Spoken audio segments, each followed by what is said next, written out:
یہ طریقہ ہے، آپ لوگ اپنے نوٹس اپنے سامنے رکھیں اور جو طریقہ میں نے سکھایا ہے اسی کو فالو کر لیں، کویسچن کو کمپلیٹ کرے، سارے ہیڈنگ دے دے، کچھ بھی نہ چھوڑے اور پریزنٹیشن بہتر کرے، ورڈ ہائی لائٹنگ کرے۔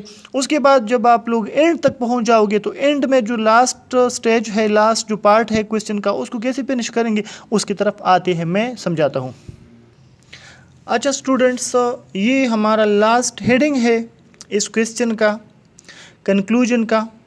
اس کے نیچے بھی آپ لوگ انڈر لائننگ کرو گے، یعنی پینسل سے لائن ڈرا کرو گے، پیراگراف کو پوری طرح لکھو گے، اور کنکلوژن میں بھی جو امپورٹنٹ نیمز ہے، ورڈز ہے، ڈیٹ ہے، اس کو کوشش کر کے ہائی لائٹ لکھے، کم از کم 2 یا 1 ورڈ اس میں ہونا چاہیے، زیادہ نہ لکھے، زیادہ لکھنے پر ٹائم زیادہ ختم ہو جاتا ہے یا وہ کنزیوم ہو جاتا ہے، تو پھر پیپر میں آپ لوگوں کے لیے اتنی ہائی لائٹنگ کرنی پاسبل نہیں ہوتی، ٹائم مینجمنٹ کا پھر مسئلہ ہو جاتا ہے۔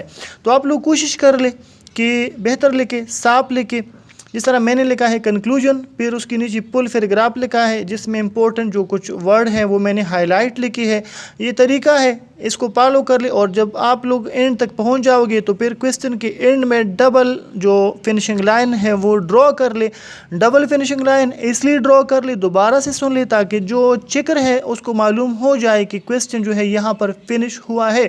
اگر آپ لوگوں نے فنشنگ لائن ڈرا نہیں کی تو جو چیکر ہے وہ سمجھے گا کہ اس نے کچھ چھوڑا ہے، یا مطلب اس کا جو آنسر ہے وہ انکمپلیٹ ہے۔ تو فنشنگ لائن کی بھی امپورٹنس ہے، یہ آپ کے بات کا ثبوت ہے کہ آپ نے کویسچن جو ہے وہ فل لکھا ہے۔ یہ طریقہ ہے، سٹارٹ لے لیں، ابھی یہ لکھ لیں، پہلے ڈاؤن لوڈ کریں اس کو، پھر دیکھ لیں کویسچن کو، سمجھے میننگ وغیرہ کو سمجھے، پھر جو ہے وہ مائنڈ میپ وغیرہ صحیح سے ڈرا کر لیں اس کے ساتھ ساتھ ٹھیک ٹھاک طریقے سے، تاکہ کچھ مسئلہ نہ ہو۔ آپ لوگ بہتر طریقے سے اس کو لکھ لیں، خوبصورت لکھ لیں اور ٹائم پر لکھ لیں، ٹائم ضائع نہ کریں۔ جب آپ لوگ آؤ گے تو آپ کی جو نوٹ بک ہے وہ کمپلیٹ ہو، صحیح ہو، ٹھیک ٹھاک آپ لوگوں نے لکھا ہو۔